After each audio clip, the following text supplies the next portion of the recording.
Hello. So I opened the file that was attached with the work. I then saved the file as my last name, first name. Then I created a query. So I went to create query design. I added branch. As you may just go to design. Yeah.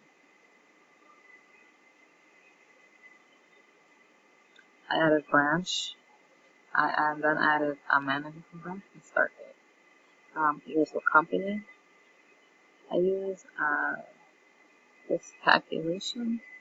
And I'll look at it in SQL form, SQL view, sorry. So I did the now minus the start date divided by 365.25,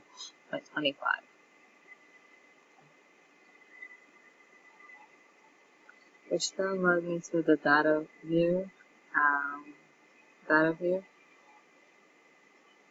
and it showed me exactly what was supposed to happen. So I put my name here, let's mention that, and it shows how many years um, over there with the company.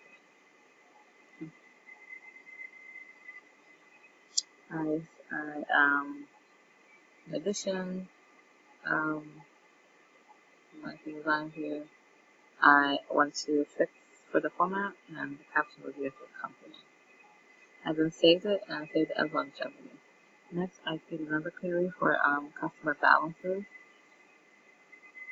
Again, going to creating query design, um, a customer and account.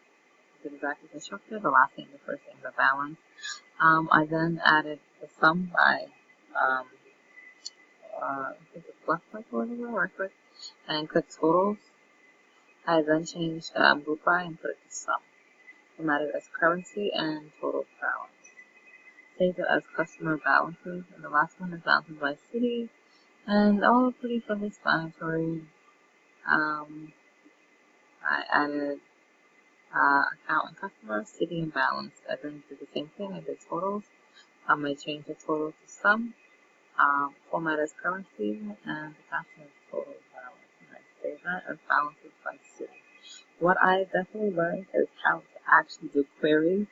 I was very happy that I finally grasped the concept of how to do that.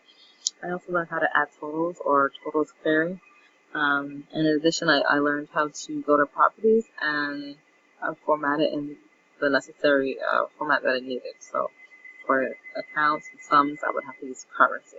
So that's what I learned on this chapter. Thank you.